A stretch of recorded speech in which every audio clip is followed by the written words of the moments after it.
श्रीमन्नारायण नारायण नारायण श्रीमन्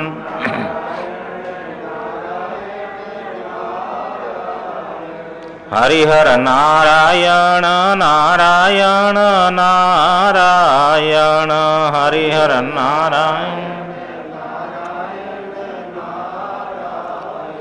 सद्गुरु नारायण नारायण नारायण सद्गुरु नारायण भजमन नारायण नारायण नारायण भजमन नारायण सच्चिदानंद भगवान की जय।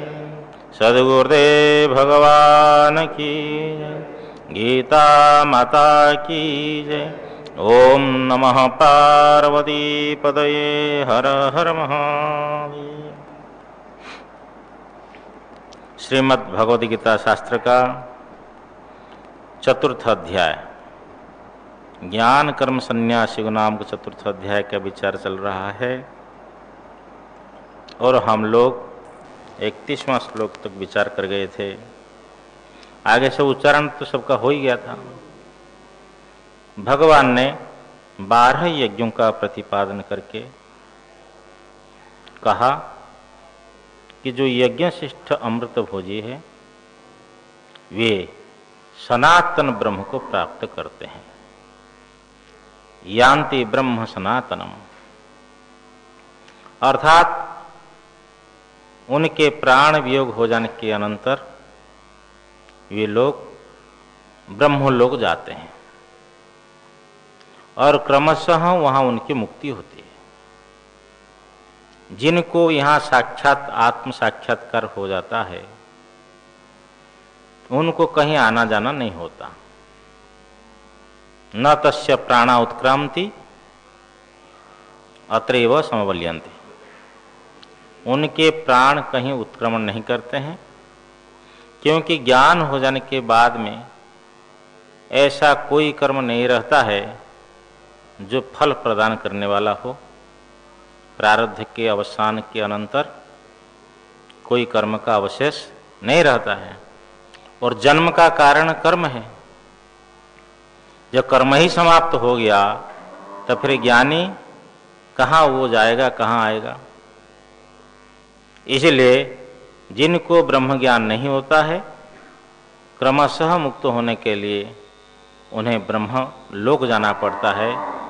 उनकी साधना, उनकी उपासना, उनके विशिष्ट कर्म आदि के द्वारा।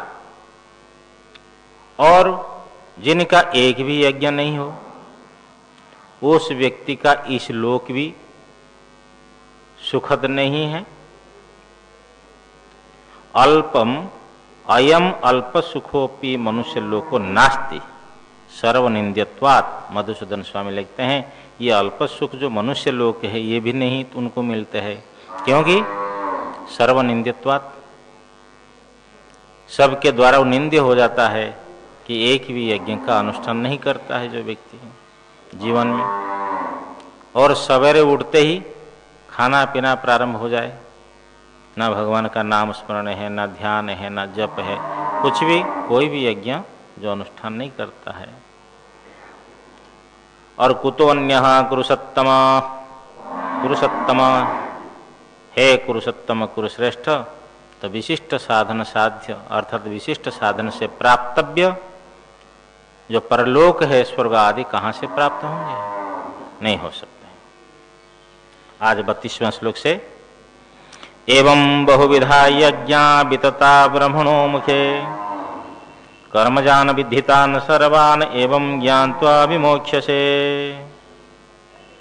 एवं बहुविधा यज्ञा, इस प्रकार बहुत प्रकार के यज्ञ ब्राह्मणों मुखे वितता, वेद के मुख में विस्तीर्ण है, अर्थात वेद के द्वारा साक्षात विहित है। इस प्रकार बहुत से यज्ञ वेद के द्वारा साक्षात विहित है। श्रीधर स्वामी अर्थ करते हैं वेद के द्वारा जाना जाता है। जितनी यज्ञ है उनमें एक उदाहरण और दिया, किस प्रकार वेद में आया। वाचि ही प्राणम जुहुम, भाष्यकार भगवान कहते हैं कि यहाँ वाणी में प्राण को हवन करते, ऐसा है कि यज्ञ कहीं आया होगा, उनका उदाहरण दिए। जितने सब यज्ञ हैं भगवान कहते हैं कि देखो वो सब यज्ञ आत्मा के धर्म नहीं है। कर्मजान विधितान सर्वान तान सर्वान कर्मजान विधि, उन सबको कर्मज जान, या तो कायिक या वाचिक या मानस कर्म से उत्पन्न होने वाले। ये सब क्या है, कर्मज है, कायिक वाचिक मानस कर्म से उत्पन्न होने वाले, आत्मा का धर्म नहीं है। इस प्रकार जान समझो, क्योंकि आत्मा निर्व्यापार है, आत्मा में कोई क्रिया नहीं होती है, जिसमें क्रिया हो वो विकारी है। और क्रिया कहाँ होती है, क्रिया वहाँ होती है जिसमें अंग हो। जैसे दोनों हाथ के हथेली को हम जो है और घर्षण करते हैं, इनका अवयव है तभी तो घर्षण करते हैं, क्रिया हो रही है। जो निरवयव पदार्थ है उसमें क्रिया नहीं हो सकती है। आत्मा का कोई अवयव नहीं है, तो आत्मा का अवयव न होने से वो निष्क्रिय है, और आत्मा निष्क्रिय होने से वो निर्विकार है, उसमें विकार असंभव है। तो आत्मा में कोई व्यापार नहीं है, कोई चेष्टा नहीं है, कोई क्रिया नहीं है। इस प्रकार ये सब कर्मज यज्ञ हैं। जो भी यज्ञ हो रहे हैं उन सबको कर्मज जान, चाहे स्वाध्याय हो, चाहे शास्त्रार्थ का परिशीलन हो, चाहे प्राणायाम हो, संयम हो, आदि जितने सब यज्ञ बतलाए ये सब क्या है, कर्मज समझ। एवं ज्ञात्वा विमोक्ष से, इस प्रकार जान करके तुम मुक्त हो जाओगे संसार बंधन से। कैसे जानोगे, न मद व्यापारा इमे, ये मेरे कोई व्यापार नहीं है। जितनी यज्ञ हो रहा है मैं आत्मा हूँ, निर्व्यापारो, अहम उदासीन, मैं निर्व्यापार हूँ, उदासीन हूँ। उदासीन किसको बोलते हैं, उदासीन की परिभाषा दृष्टित्व सती उदासीन, हाँ वो साखी की परिभाषा है। हाँ दृष्टित्व सती, दृष्टित्व सती, हाँ दृष्टित्व सती औदासीन्यम साखित्वम। साखी की परिभाषा है जो दृष्टा हो और उदासीन हो। केवल कहेंगे जो दृष्टा है वो साखी है, बोले दो आदमी झगड़ रहे हैं तो ये भी तो दृष्टा है, विवाद करने वाले व्यक्ति भी तो दृष्टा है, तो साखी कहाँ है, वो साखी नहीं हो सकता। इसलिए औदासीन्य शब्द दिया कि दृष्टा भी हो और उदासीन भी हो। केवल उदासीन कहेंगे, बोले खंबे आदि भी उदासीन है, इसमें साखी का लक्षण चला जाएगा। खंबे है, दीवार है, जड़ पदार्थ सब, केवल नहीं दृष्टा भी हो और उदासीन भी हो।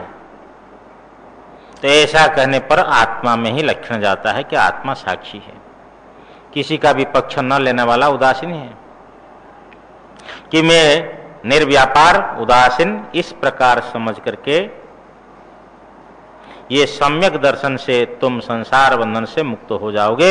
एवं ज्ञात्वा विमोक्ष से, एवं बहुविधा यज्ञा वितता ब्रह्मणो मुखे कर्मजान विधितान सर्वान एवं ज्ञात्वा विमोक्ष से। ब्रह्मार्पणम इत्यादि श्लोक के द्वारा जो सम्यक दर्शन है उसको यज्ञ रूप से संपादन किया गया और अनेक यज्ञ भी कहे गए। तो उन अनेक यज्ञों के द्वारा जो ज्ञान यज्ञ है, उस ज्ञान यज्ञ की स्तुति की जा रही है। सिद्ध पुरुषार्थ ही सिद्ध पुरुषार्थ प्रयोजनैर ज्ञानम स्तूयते। उन यज्ञों के द्वारा सिद्ध पुरुषार्थ भूतम पुरुष अपेक्षित लक्षण प्रयोजनम येषाम यज्ञानाम। पुरुष अपेक्षित प्रयोजन जिनके यज्ञ में हो, उन यज्ञों के द्वारा भगवान ज्ञान की स्तुति कर रहे हैं कि ज्ञान यज्ञ सबसे श्रेष्ठ है। श्रेयान् द्रव्यमयाद यज्ञात् ज्ञान यज्ञ परम तप सर्वं कर्माखिलं पार्थ ज्ञाने परिसमाप्यते। हे परम तप, हे पार्थ, द्रव्यमयात यज्ञात, ये अन्य सब यज्ञों का उपलक्षण है। द्रव्यमयात, ये द्रव्यमय शब्द उपलक्षण उसको बोलते हैं कि जो शब्द अपना भी अर्थ को प्रकाश करे और दूसरे अर्थों को भी साथ में ले प्रकाश करे, स्वबोधक हो और इतर का भी बोधक हो। तो ये द्रव्यमय जो यज्ञ है शब्द आया, तो भगवान यहाँ कहते हैं कि हे परम तप शत्रुतापन, हे पार्थ,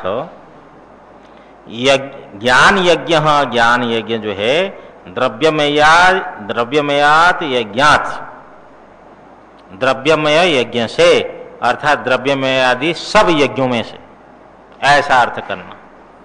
सब यज्ञों से जो ज्ञान यज्ञ है श्रेयान, श्रेष्ठ है, प्रशस्यतर है, श्रेष्ठ है। क्यों ज्ञान यज्ञ श्रेष्ठ है? इसलिए कि सर्वम कर्माखिलम पार्थ ज्ञाने परिसमाप्यते। कौन सा ज्ञान यज्ञ? देखो इसमें दो ज्ञान यज्ञ है। एक ब्रह्म दर्शनात्मक ज्ञान यज्ञ है, आत्म साक्षात्कारात्मक जो ज्ञान यज्ञ है, और एक शास्त्र परिशीलन, शास्त्रार्थ का विचार, ये जो ज्ञान यज्ञ आया है। स्वाध्याय ज्ञान यज्ञाश्च यतयः संसितव्रतः, इसमें जो ज्ञान यज्ञ उसको नहीं लेना। जो ब्रह्मार्पणम ब्रह्मवीर, जिसको कहा गया ब्रह्माग्नो अपरे यज्ञम यज्ञ नहीं वो पुजुहति, ये जो कहा गया है ब्रह्मार्पणम ब्रह्मवीर ब्रह्माग्नो ब्रह्मणाहुतम, ये जो कहा गया ज्ञान है, उसी ज्ञान को यहाँ लेना है। शास्त्रार्थ का परिशीलन जो ज्ञान यज्ञ है वो तो साधन है, हाँ, सम्यक दर्शन का वो साधन है। तो श्रेयान द्रव्यमयात यज्ञात ज्ञान यज्ञ परम तप सर्वम कर्माखिलम पार्थ ज्ञाने परिसमाप्यते। हे पार्थ, सर्वम अखिलम कर्म, देखो सर्व का अर्थ भी संपूर्ण और अखिल का अर्थ भी संपूर्ण, पर्यायवाची शब्दों का प्रयोग हुआ कि कर्म जो है समस्त कर्म, अखिलम का अर्थ लेना है अप्रतिबद्धम। अप्रतिबद्धम का अर्थ हुआ बिना बाधा से, बिना बाधकता से। ये संपूर्ण कर्म है पार्थ ज्ञाने परिसमाप्यते, ये ज्ञान में अंतर्भूत हो जाता है। सब कर्मों का अंतर्भाव ज्ञान में हो जाता है। अर्थात कर्मों का जो फल है उसी से ज्ञान का फल महान है। महान में जो क्षुद्र होता है उसके अंतर्भूत हो जाता है। इसीलिए सब यज्ञों में से कि जो है ज्ञान यज्ञ क्या हुआ? श्रेष्ठ है। ज्ञान यज्ञ क्या है कि जो ब्रह्म है सो मैं हूं, इसका निश्चय करना है। इसका निश्चय करके साधना करके जो आवरण को निकाल करके साक्षात्कार करना, अनुभूत्यात्मक जो ज्ञान यज्ञ है। मैं ब्रह्म हूं, सर्वाधार हूं, सर्वत्र हूं, सर्वदा हूं, हाँ, तीनों शरीर, तीनों अवस्था, हाँ, पंचकोश, इससे विलक्षण, इधर त्वम पदार्थ का जो शोधन और समस्त जगत का मैं अधिष्ठान हूं। इस प्रकार जो एक ब्रह्म है वो मेरा ही स्वरूप है। इस प्रकार ब्रह्मात्मैक्य बोध, अनुभूति, इसी को ही ज्ञान कहा जाता है। ब्रह्मात्मैक्य ज्ञानम इति ज्ञानम। अब उस ज्ञान को प्राप्त करने के लिए भगवान विधान बतलाते हैं, कैसे ज्ञान मिलेगा। देखो रास्ता में हम चलते हैं तो कभी कभी साइन बोर्ड हम पढ़ लेते हैं कि ये अमुक डॉक्टर है, एमडी है, और क्या क्या लगाते हैं, विशेषण है। तो कभी वो डॉक्टर के साइन बोर्ड पढ़ते, कभी और किसी इंजीनियर का साइन बोर्ड पढ़ते हैं क्या? कभी वो डॉक्टर के पास हम जाते हैं क्या? नहीं जाते। लेकिन रोग आने पर फिर उसी डॉक्टर के पास रात्रि 2 बजे भी पहुंचते हैं कि बाबू बचाओ, क्योंकि यहां आवश्यकता है, इसकी महत्ता है। रोगी ही डॉक्टर के पास में जाता है। इसी प्रकार जो जिज्ञासु है, जो ब्रह्म ज्ञान प्राप्त करके संसार से सदा के लिए मुक्त होने की इच्छुक, वह व्यक्ति तो महात्मा के पास में पहुंचता है। तो उसके लिए कहा जा रहा है उपाय क्या है? तद्विधि प्रणिपातेन परिप्रश्नेन सेवया उपदेक्षन्ति ते ज्ञानम ज्ञानिनः तत्वदर्शिनः। तद्विधि, उस ज्ञान को जान।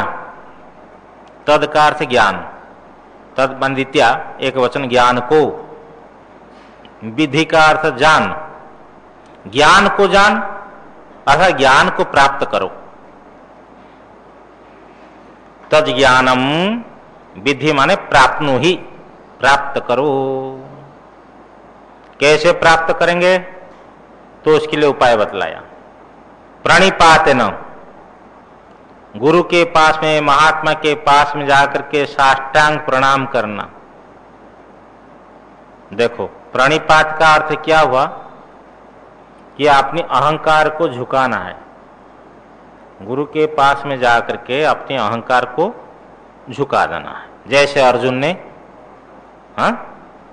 जैसे अर्जुन ने भगवान कृष्ण के प्रति, उपनिषद छांदोग्य उपनिषद में इस प्रसंग आता है। श्वेत केतु को उनके पिता ने कहा कि हमारे कुल में ऐसा कोई बालक नहीं रहा कि जो बिना पढ़ा हो, तो आप गुरुकुल में जाओ। तो उन्होंने पढ़ा लिखा सब कुछ किया गुरुकुल में, और वहां से आया तो गुरु को, अपने पिता को प्रणाम नहीं किया। देखो, विद्या ददाति विनयम, विद्या जो है विनय प्रदान करती है। लेकिन घर वापस आया तो बहुत वर्षों के बाद में, संभवतः 12 वर्षों के बाद में, इतने बड़े विद्वान होकर आया, लेकिन पिता को प्रणाम नहीं किया। पिता समझ गए कि अब इनको वास्तविक ज्ञान प्राप्त नहीं हुआ है। पिता ने कहा, क्या तुम गुरु से पूछा? ये ना श्रुतम श्रुतम भवति अमतम मतम अविज्ञातम विज्ञातम। क्या उस गुरु से तुमने पूछा था कि जिसके श्रवण हो जाने पर अश्रुतम श्रुतम भवति, जो नहीं सुना है उसका भी सुनना हो जाता है, जिसका मनन नहीं किया हो उसका भी मनन हो जाता है, जिसका ज्ञान नहीं हो उसका भी ज्ञान हो जाता है। अर्थात एक विज्ञान से सबका विज्ञान, ये वेदांत की प्रतिज्ञा है। कोई कहेंगे कि वेदांत की क्या प्रतिज्ञा है, तो हम लोगों को निश्चय पूर्वक यही कहना है कि एक विज्ञान से सबका ज्ञान, यही वेदांत की प्रतिज्ञा है। तो दृष्टांत दिया, यथा सौम्य एकेन मृतपिंडेन सर्वम मृन्मयम विज्ञातम स्यात्। ये दृष्टांत है, प्रतिज्ञा और दृष्टांत। अब श्वेत केतु के मन में आया कि ये बात तो भाई समझ में नहीं आई हमको। इतने वर्षों तक गुरुकुल में रहा, लेकिन गुरु के पास में विद्या होती तो मुझे जरूर देते, अवश्य देते। तो फिर अभी पिताजी गुरुकुल में फिर भेजेंगे, उसके मन में ऐसी भाव आया, तब फिर उन्होंने पिता को ही गुरु रूप से स्वीकार कर लिया। उनने पिता की शरण में आ गया कि आप ही कृपा करके बतलाइए। तब फिर पिता ने गुरु के रूप में बतलाते हैं, सदैव सौम्य इदमग्र आसीत् एकमेवाद्वितीयम्, उपदेश दे रहे हैं कि जब तक आपने अहंकार को लेकर के व्यक्ति गुरु के पास में आता है, तो वो गुरु के जो उपदेश है वो प्रतिफलित होने वाला नहीं है, क्योंकि अर्थात बाह्य दृष्टि से आता है। इसलिए यहां विधान हुआ कि प्रणिपात करना है कि गुरु के पास में साष्टांग प्रणाम करना है। फिर परिप्रश्नेन, महात्माओं को लोग पूछते हैं महाराज आपका जन्म स्थान कहाँ है, ऐसा पूछते हैं। तो महाराज आपको कैसे बैराग हुआ, घर कैसे छोड़े हैं। फिर ज्यादा उनको उत्तर देते रहो तो पूछेंगे कि आप शादी के पहले या शादी करके आए हुए हो, ऐसा पूछते जाएंगे वो लोग। अरे भाई महात्माओं से क्या लाभ है, उनको तो ये पूछना चाहिए कि महाराज आत्मा क्या है, अनात्मा क्या है, बंधन कैसे हुआ, मुक्ति कैसे मिलेगी। थोड़े समय के लिए तो संबंध हुआ है और व्यावहारिक परिचय लेकर क्या करोगे। तो महात्माओं के पास में जाकर के परिप्रश्न करना ये ज्ञान प्राप्ति का दूसरा उपाय है कि प्रणिपात और परिप्रश्न। तीसरा उपाय है सेवा, सेवा से सेवया। महापुरुषों की सेवा करने से महापुरुषों का हृदय क्या हो जाता है, द्रवीभूत हो जाता है। कारुणिक महापुरुष शिष्य की सेवा भाव को देख करके कृपा करते हैं। ये तो महात्मा पक्षपाती नहीं है, लेकिन जब तक वो सेवा नहीं करता है तो उसके अंदर में ज्ञान को धारण करने का सामर्थ्य नहीं होता है। समझे ना, ज्ञान को, जैसे ज्ञान को कैसे धारण करेगा, जब तक उसका अंतःकरण शुद्ध नहीं होगा कैसे ज्ञान को धारण करेगा। और अंतःकरण की शुद्धि सेवा से। एक महात्मा के पास में एक व्यक्ति है कि महाराज आपसे ही मंत्रदान लेना है। महात्मा ने थोड़ा घूमते हुए थोड़ा यहां से उठा, महाराज ये वस्त्र को तो मैं नहीं छूता। देखो छोटी सी सेवा के लिए तत्पर नहीं है और क्या करने जाता है, इसीलिए उसका परिणाम भी नहीं मिलता है। आरुणि नामक बालक गुरुकुल में जाकर के विद्या अध्ययन करते समय में एक बार गुरु ने भेजा कि जाओ जमीन में देख लेना कहीं पानी न चल जाए, बरसात का दिन होगा। तो जमीन से बोलते हैं पानी जा रहा था, तो उस पानी को रोकने के लिए प्रयत्न किया, मिट्टी आदि डाली, लेकिन पानी नहीं रुका। तो आरुण क्या गया, सो गया, लेट गया उसमें। कितनी आदर्श चरित्र देखिए, सेवा। तो ऐसे शिष्य के प्रति गुरु की कृपा करुणा नहीं होगी, जरूर होगी। इसलिए यहां तीन साधन कहा, प्रणिपात, परिप्रश्न और सेवा। प्रणिपात से, परिप्रश्न से और सेवा से उसे ज्ञान को प्राप्त करो। उपदेक्षन्ति ते ज्ञानम ज्ञानिनः तत्वदर्शिनः, ते माने तुम्हारे लिए तत्वदर्शी ज्ञानी लोग ज्ञानम उपदेक्षन्ति, ज्ञान का उपदेश करेंगे। ज्ञानी ने कह दिया फिर तत्वदर्शी भी कह दिया।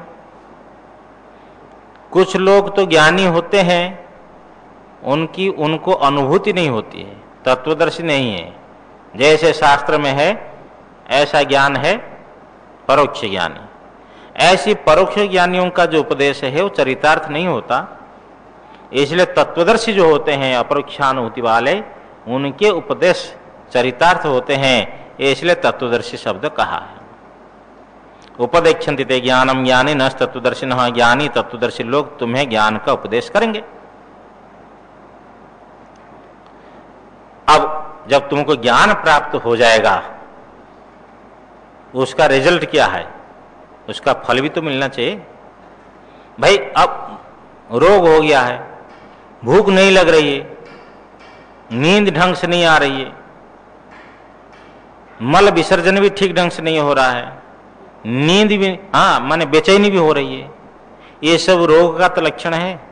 आरोग्य का फिर लक्षण क्या है, दवाई खाई, भूख लगी, नींद आई, तो समझ लो कि आरोग्य का लक्षण प्रकट हो गया। इसी प्रकार ब्रह्म ज्ञान प्राप्त होने पर क्या फल है,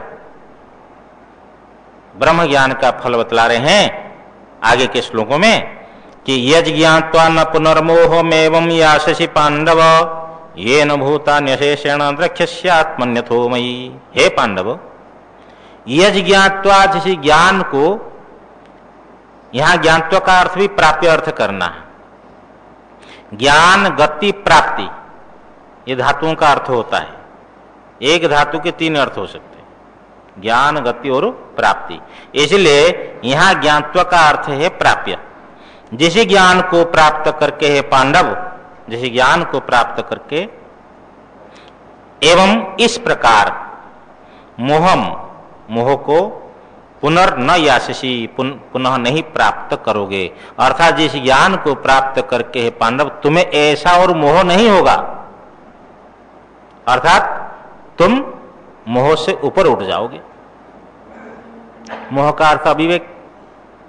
और येन भूतान्यशेषण द्रक्ष्यस्यात्मन्यथोमयि, येन का अर्थ जिस ज्ञान के द्वारा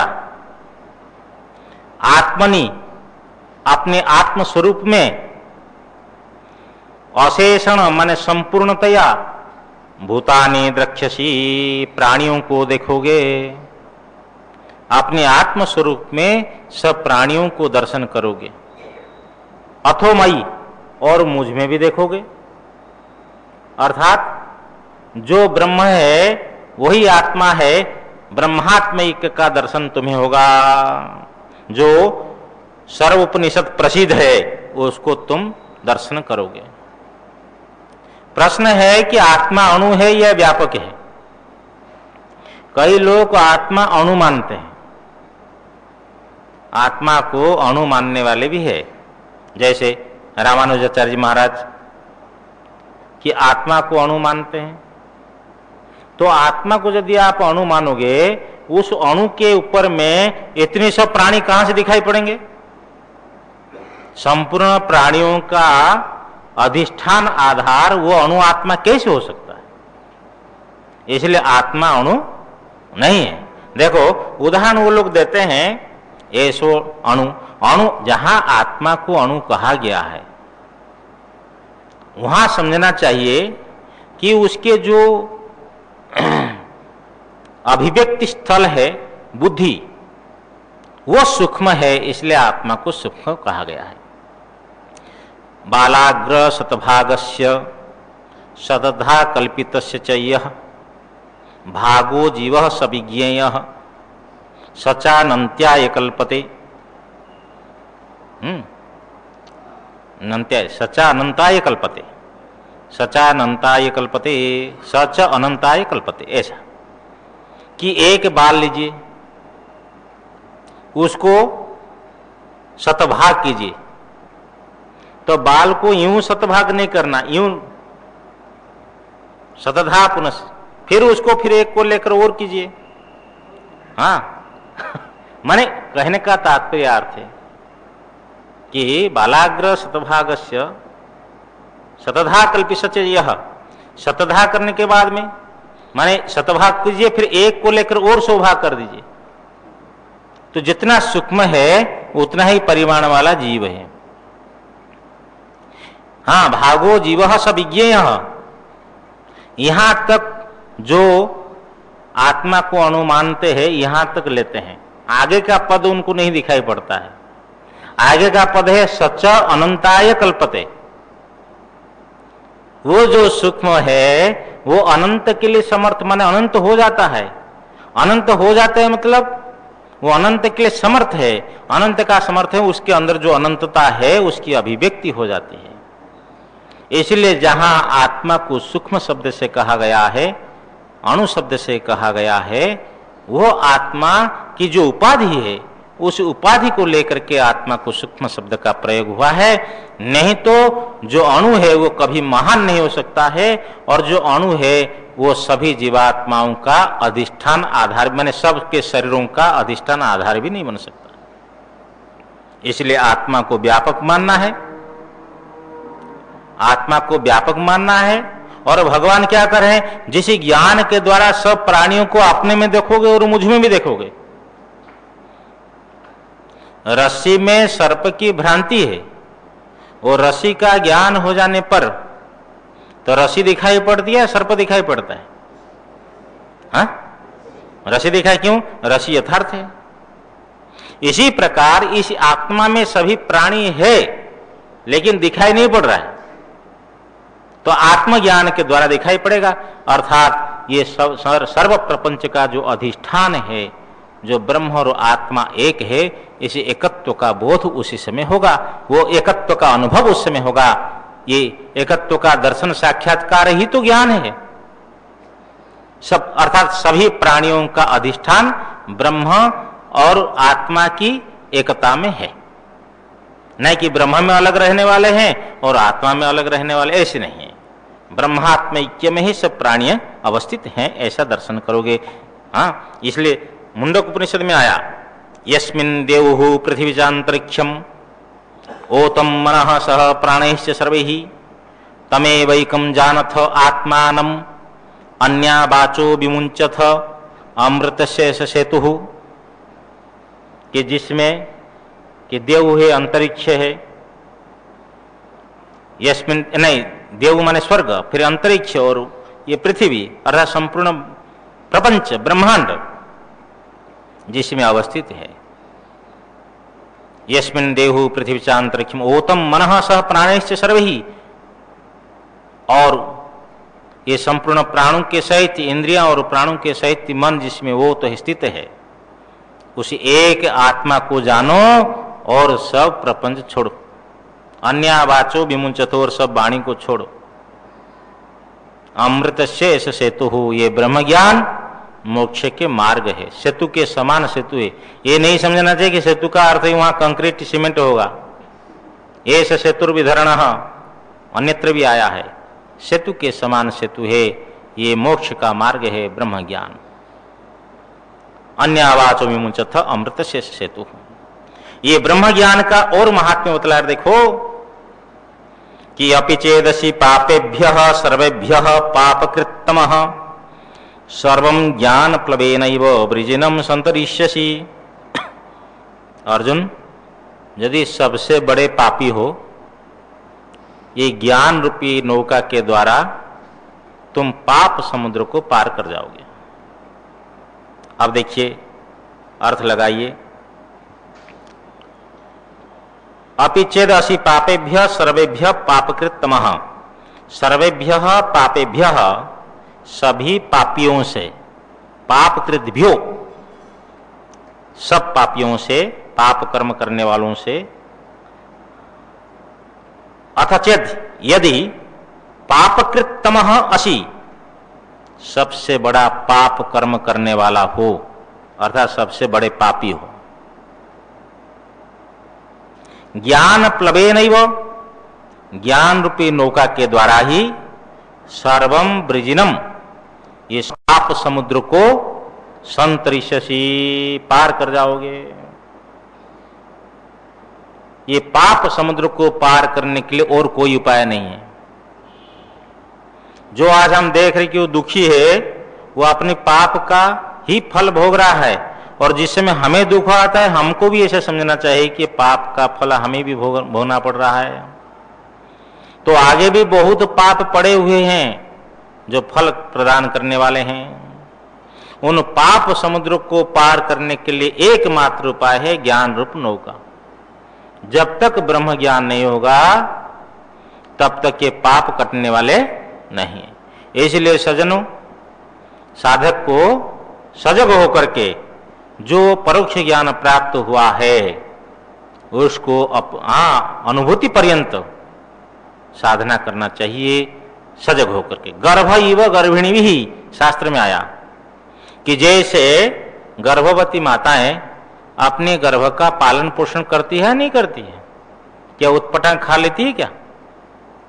जैसे पालन पोषण करती है माताएं अपने गर्भ का, इसी प्रकार जिनको ज्ञान प्राप्त हो गया है अनुभूति पर्यंत उसकी सुरक्षा करनी है, उसको बढ़ाना है कि भाई ऐसा ज्ञान हमको, ऐसा न हो कि ऐसा हम कर्म करें कि हमारा ज्ञान कुंठित हो जाए, हम अपने से मार्ग से भ्रष्ट हो जाएं। हाँ देखो, एक व्यक्ति चल रहा है और पहाड़ में खूब जोर से चल पड़ा, लेकिन आगे जाकर गिर पड़ा, पैर फिसल गया, तो कहां से कहां नीचे तक आ जाएगा।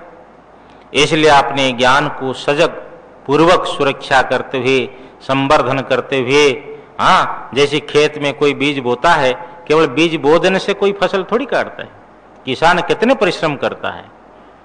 उसको हा हू भी करना पड़ता है, चिड़िया तो उसके बीज न खा जाए।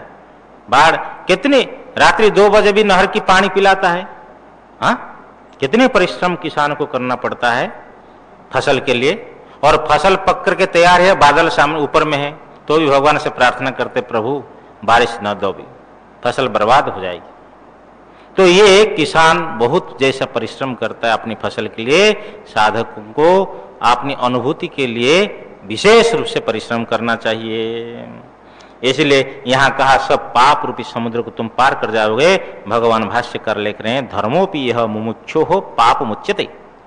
मुमुक्ष के लिए धर्म भी पाप है, क्यों? बंधन का कारण है।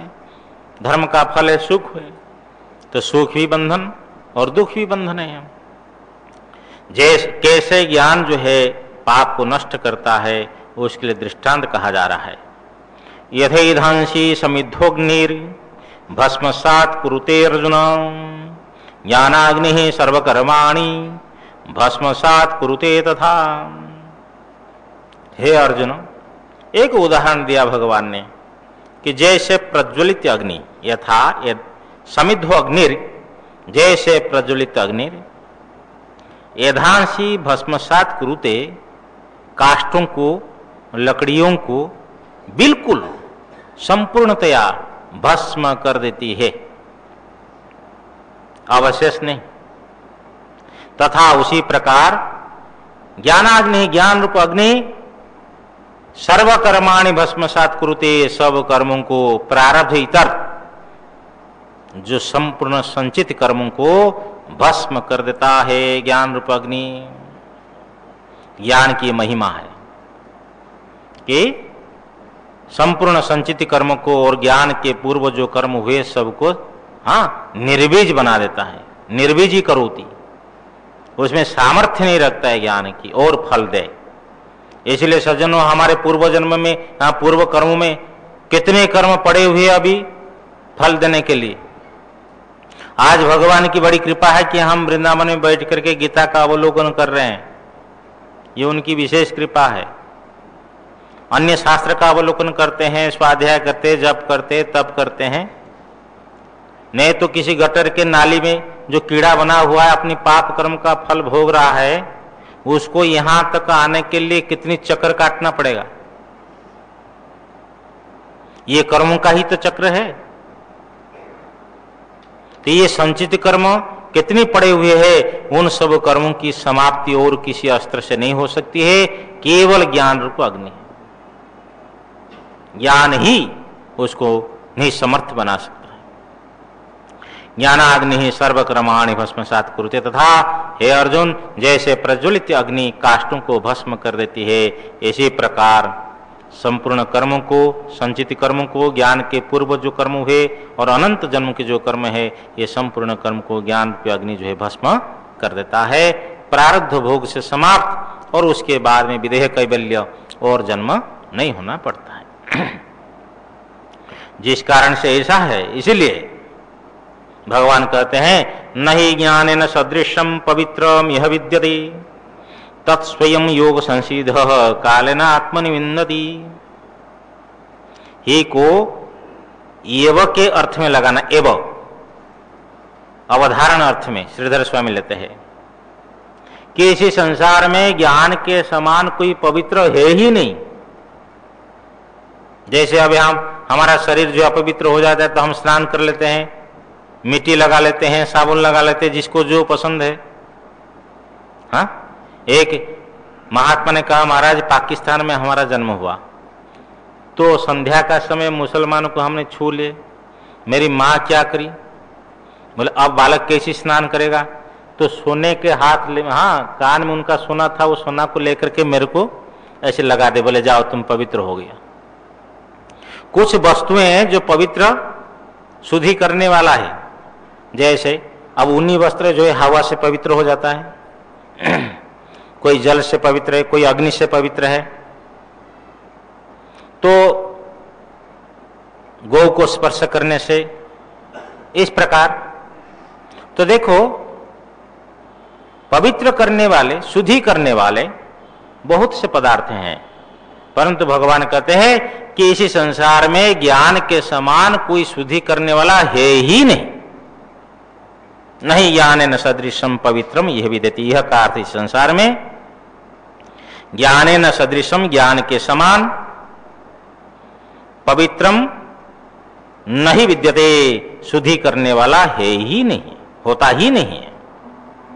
उस ज्ञान को साधक तत्स्वयं योग संसिद्ध कालेन आत्मनिविन्दति, तत् माने उसी ज्ञान को स्वयं कौन मुमुक्षु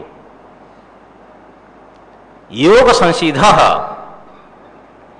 कर्मयोग से, निष्काम कर्मयोग से और ध्यान योग से सम्यक सिद्ध हुआ, अर्थात योग्य बन करके, योग्यताम आपन्न। जब तक व्यक्ति योग्य नहीं बनेगा, जैसे मेडिकल साइंस पढ़ने के लिए बच्चे जाते हैं, पहले उनको एंट्रांस परीक्षा देनी होती है, प्रवेशिका। तो एंट्रांस में जो लोग पास हो गए हैं, चाहे इंजीनियर कॉलेज में जाए चाहे मेडिकल कॉलेज में जाए, तो वो लोग योग्य हो गए ना, क्वालिफाइड हो गए। जो एंट्रांस में ही पास नहीं हो पाए वो डिस्क्वालिफाइड है, अयोग्य हो गए, तो उनको वहां भर्ती नहीं मिलेगी। आप सामान्य बात देखिए कि नट जो है, नट बोल्ट होता है ना, तो थोड़ा पतला और मोटा हो जाए तो उसमें प्रवेश नहीं करता है। माने बोल्ट जो है वो थोड़ा मोटा हो जाए, ये एंड पतला हो जाए, या नट किसको बोलते हैं, ये गोल वाला गोल वाला, क्योंकि आप लोग भाई हमको इतना ज्ञान नहीं इसका, तो ये जो गोल वाला में उसको रेंची लगाकर करते ना, वो थोड़ा सा माने जिसमें प्रवेश हो रहा है वो उनका मार्ग जो है थोड़ी सी चौड़ाई कम हो और ये थोड़ा मोटा हो जाए, तो कितना भी आप घुमाते रहो जाने वाला नहीं है। उसको ठोको और पीटो तो वो फट जाएगा, लेकिन उसके अंदर में नहीं जाने देगा, क्योंकि उसकी योग्यता नहीं कि इसमें जाए। जब तक व्यक्ति योग्य नहीं होगा तब तक आत्म साक्षात्कार नहीं कर सकता है। भगवान कहते हैं निर्मल मन जन सो मोहि पावा, मोहि कपट छल छिद्र न भावा। निर्मल मनुष्य वाला, निर्मल मन मनुष्य, निर्मल मन ऐसा जिनके पास हो, ऐसा मनुष्य मुझे प्राप्त करता है। मुझे मोहि कपट छल और छिद्र, छिद्र का अर्थ निंदा, दोष दर्शन आदि, तो ये मुझे भाता नहीं है। और यही भगवान ने जो दिया है उसको आपने, हमारे ओंकारेश्वर वाले महाराज जी बोलते थे कि देखो ये शास्त्र रोकड़ है, इसको आपने में मिलाओ। जैसे व्यवसायी दिन भर व्यवसाय करके रात को हिसाब करता है, कितना आय हुआ, कितना व्यय हुआ, क्या जमा है, बैलेंस मिलाता रहता है। जब तक नहीं मिलता है तब तो सोता नहीं है, कहाँ गलती हुई। इसी प्रकार साधक को अपने जीवन में ये शास्त्र को मिलाना चाहिए अपने अंतःकरण के साथ में, कि शास्त्र जैसा कहता है ऐसा अपने जीवन है या नहीं है। यदि हमारे अंदर में छल कपट और छिद्र भरा है तो हम लोग भगवान को साक्षात्कार करने के लिए योग्य नहीं है। इसलिए भगवान यहां कहते हैं तत् मान उसी ज्ञान को योग, कर्म योग से और समाधि योग से सम्यक सिद्ध हुआ स्वयं मुमुक्षु कालेन, महता कालेन, दीर्घ समय से आत्मनिविन्दति, उसे ज्ञान को अपने अंतःकरण में प्राप्त करता है।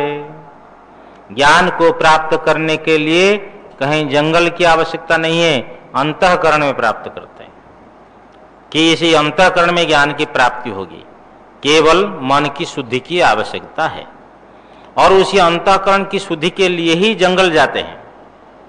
जो भी साधना की जाती है उसका मुख्य उद्देश्य है कि इनका मन जो है निर्मल हो जाए, क्योंकि जब तक मन निर्मल नहीं होगा तब तक आत्म साक्षात्कार नहीं होगा। नहीं ज्ञाने न सदृशम पवित्रम यह विद्यते तत्स्वयं योग संसिद्ध कालेन आत्मनिविन्दति। जिन साधनों से ज्ञान की अवश्य प्राप्ति है,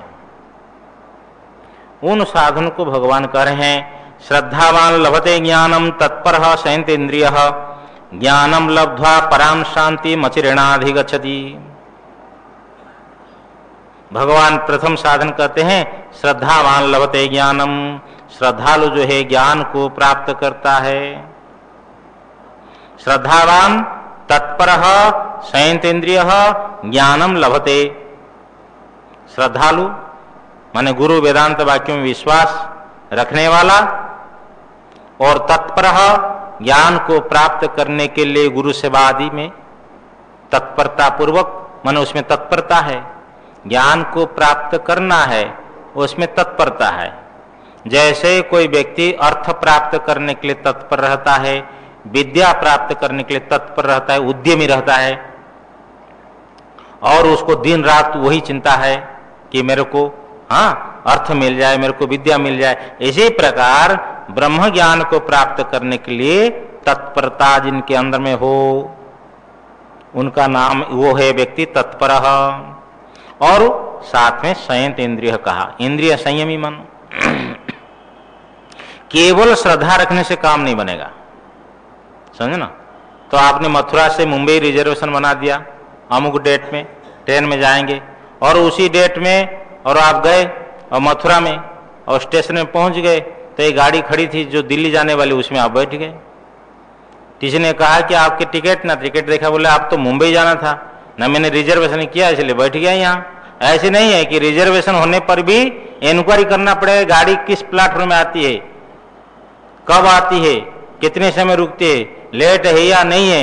ये साधारण जनता में हम लोग भी अपने व्यवहार में करते हैं। इसी प्रकार केवल श्रद्धा रखने से काम नहीं बनेगा, उसको प्राप्त करने के लिए तत्परता होनी पड़ेगी। और तत्परता है लेकिन इंद्रिय संयम नहीं है तो भी नहीं बनेगा। इसलिए भगवान ने कहा संयत इंद्रिय, इंद्रियां जिनकी बस में हो वो संयत इंद्रिय है। अच्छा, इनको भगवान ने आंतरिक साधन कहा है। इसके ठीक पहले जो कहा है 34वां श्लोक में, प्रणिपात परिप्रश्न और सेवा ज्ञान का साधन है, वो बाह्य साधन है, आंतरिक साधन नहीं है। क्योंकि ढोंगी पाखंड भी व्यक्ति जो है वो भी ऐसा कर सकता है, आकर के 3 बार 10 बार भी साष्टांग प्रणाम कर लेगा, क्या पता है भाई इसके अंदर में क्या क्या भाव है। लेकिन वो क्या है, साष्टांग प्रणाम कर लेना अथवा 10 बार जिज्ञासु जैसा हो करके प्रश्न भी पूछ सकता है, और बनावटी सेवा भी कर सकता है, उसमें परिवर्तन हो सकता है, लेकिन इस श्रद्धा में परिवर्तन नहीं हो सकता है। इसलिए श्रद्धालु को कहा श्रद्धा, और ये जो तत्परता और इंद्रिय संयम, ये तीनों को आंतरिक साधन मानना चाहिए ज्ञान प्राप्ति के लिए। या अंदर में श्रद्धा है तो व्यक्ति की बोली व्यवहार में उसकी झलक है, या अंदर में श्रद्धा नहीं है तो उसकी झलक भी नहीं आएगी। सूखा सूखा मुंह वाला रहता है, कोई प्रेम नहीं, कोई रस नहीं है। अरे भाई, तुम जब दूसरे को सम्मान नहीं दोगे तुम्हें क्यों सम्मान मिलेगा? तुम दूसरे को आदर नहीं दोगे तुम्हें क्यों आदर मिलेगा? भाई, हम किसी को आदर नहीं देंगे, हमको आदर मिलेगा क्या? इसलिए जैसे चाहते हो वैसे तो करो। तो अंदर श्रद्धा है तो उनके व्यवहार में, बोली व्यवहार में, आचरण में उसकी झलक तो आती है। यह आभ्यंतर साधन है कि श्रद्धावान तत्परः संयत इंद्रियः ज्ञानम लभते, ज्ञान को प्राप्त करता है। कि ज्ञान को प्राप्त करता है तो फिर उससे होता क्या? ज्ञानम लब्ध्वा पराम शांतिम, ज्ञान को प्राप्त करके परा शांति को अर्थात मोक्ष को अचिरेण अधिगच्छति, अचिरेणाधिगच्छति, शीघ्र ही प्राप्त करता है। ज्ञान हुआ, ज्ञान के बाद में मोक्ष होगा ये नहीं समझना चाहिए। ज्ञान समकाल मुक्ति है। ज्ञानम लब्ध्वा फिर परा शांति को प्राप्त करता है शीघ्र, माने ज्ञान समकाल में ही मुक्ति समझना चाहिए। ब्रह्म ज्ञान, तत्व ज्ञान, मनोनाश और वासना क्षय, ये एक साथ में ही होता है। इस विषय में संशय नहीं करना चाहिए, क्योंकि जो संशय है ना सबसे बड़ा पापी है। पापिष्टो ही सह, पापिष्टो ही संशयः। कथम, कैसे? अज्ञश्चा श्रद्धानश्च संशयात्मा विनश्यति नायम लोकस्ति न परो न सुखम संशयात्मनः। अज्ञः विनश्यति, जो अज्ञानी है वो नष्ट होता है, अर्थात स्वार्थात भ्रष्टो भवति। मधुसूदन स्वामी ने लिखा, अपनी स्वार्थ से भ्रष्ट हो जाता है। मोक्ष है स्वार्थ, मोक्ष है अथवा स्वर्ग है, इससे वो भ्रष्ट हो जाता है अज्ञानी व्यक्ति।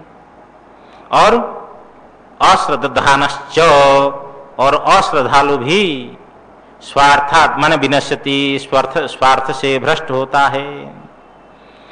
संशयात्मा च विनश्यति, और संशयात्मा भी नष्ट होता है, स्वार्थ से भ्रष्ट होता है।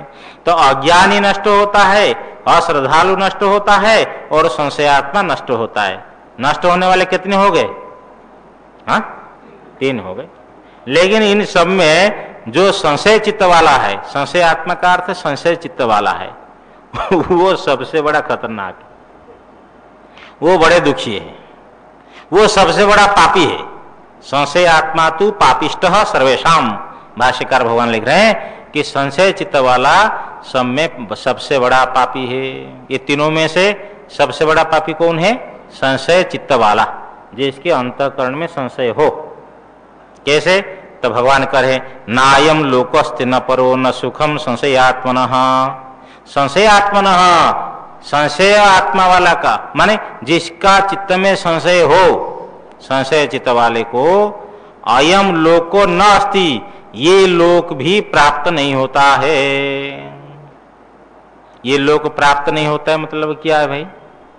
बोले इस लोक में श्रीधर स्वामी लिखते बढ़िया कि धनार्जन विवाह आदि असिधे है। धनार्जन और विवाह आदि की सीधी नहीं होगी, क्योंकि धनार्जन करने के जाएगा तो वहां भी संशय करेगा, क्या पता यहां मिलेगा या नहीं मिलेगा। सब समय में संशय करने वाला तो यही करेगा ना, पैसा तो लगा दूंगा, क्या पता वहां से होगा या नहीं होगा। विवाह का प्रसंग आएगा तो विवाह के प्रसंग में आएगा, क्या पता ये हमारे अनुकूल रहेगी या नहीं रहेगी, क्या पता ये ठीक है बेठीक है। इस प्रकार जो है संशय उसके अंदर में आता रहेगा, उसको इस लोक में भी सुख मिलने वाला नहीं। नायम लोको अस्ति, संशय आत्मा न, संशय आत्मा को ये लोक नहीं होता है।